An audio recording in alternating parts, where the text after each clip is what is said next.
সাংগঠনিক ভাবে আমরা যে কক্সবাজার খুব শক্তিশালী এটা প্রমাণ করতে হবে। সারা বছর আপনি কাজ করলেন, কিন্তু যখন দেখানোর আসছে তখন আর দেখাইতে পারলেন, এটা তো হবে না। সবাইকে দেখাইতে হবে এবং সবাইকে ইনভলভ করতে হবে। এটা একটা খুব গুরুত্বপূর্ণ। এখানে আমাদের নেতা আসাদুদ্দিন সাহেব থাকবেন, তিনি জাতীয় নির্বাহী কমিটির স্থায়ী কমিটির সদস্য এবং এখানে অনেক গুরুত্বপূর্ণ বক্তব্য আসবে।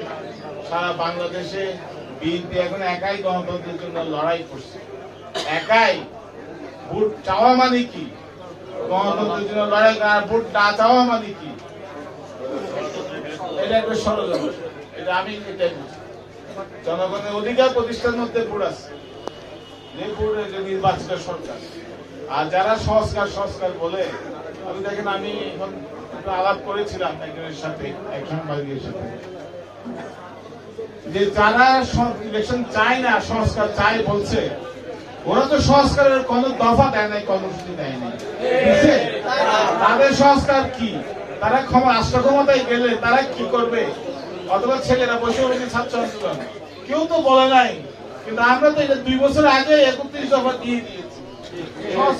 সংস্কারের কথা আমরা আগেই বলেছি। আমরা বলেছি যে যত তাড়াতাড়ি ভোট দেবেন তত গণতন্ত্র সুসংহত হবে, আর যত সংস্কার বলবেন তত কিন্তু ষড়যন্ত্র শুরু হবে। এই কথাটা এটা জনগণকে বোঝাতে হবে। এবং অনেকে নানা কথা বলে বিএনপির বিরুদ্ধে নিয়ে যাচ্ছে জনগণ। এই সমাবেশ, এই আলোচনা, এই যে কর্মকাণ্ড, এই রাজনৈতিক কর্মকাণ্ড, এগুলো তো মানুষকে সংগঠিত করা, মানুষের মতামত আপনার পক্ষে নেওয়া, প্রতিটা মানুষের হাতে যাতে দাওয়াতপত্র পৌঁছে। এটা আপনি গ্রাম কমিটি করতেছেন, আপনি যুবদল 13টা বোধহয় অংশগ্রহণ আছে, এক একজন একটা গ্রাম ভাগ করে দেবেন এবং আপনার সকলেই কন্ট্রিবিউশন করতে হবে। এখন আমাদের দল, আমরা সকলে মিলে আমরা মানুষের থেকে চাঁদা তোলা চাই না, আমরা কারো উপর নির্ভর করতে চাই না। যে যতটুকু পারেন সামর্থ্য অনুযায়ী কাজ করবেন, সামর্থ্য অনুযায়ী টাকা পয়সা দেবেন, নিজের ব্যবস্থা করে দেবেন। যে আপনারা পথে ঘাটে চাঁদা তুললে কিন্তু এটা দুর্নাম হবে। এটা আপনারা তো আমরা আজকে কয় তারিখ? 14, কালকে 15, 16, 17 তারিখ। আজকে আপনারা যারা বিভিন্ন ইউনিটগুলো আছেন, পৌরসভা করেন, পরামর্শ নেবেন কে কি করবেন না করবেন। এরপর ইউনিয়নে অনেকে আসেন, আপনারা পরামর্শ করবেন কে কি করবেন না করবেন। তারপরে এই যে এই কর্মসূচির মধ্যে আছে, আপনারা পৌঁছানোর মধ্যে আছে, আপনারা মাইক বাই করে দেবেন।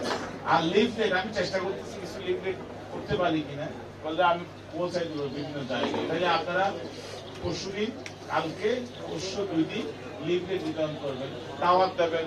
আপনারা নিজেরা, আমি না বললে আপনারা নিজেরা গিয়ে দাওয়াত দেবেন, ইয়ে নিয়ে, কাগজপত্র নিয়ে। তো আমি অত্যন্ত খুশি হয়েছি এই যে আপনারা এখানে এসেছেন। আমাদের এই অল্প, গতকালকে বোধহয় বলেছে যে আজকে 25 সভা হবে। এই 25 একটা অনেক বড় দলের জনসভা সমান হয়ে গেছে। আমাদের অনেক বড় দল আছে, ওদের জনসভা হয়ে গেছে আমাদের এই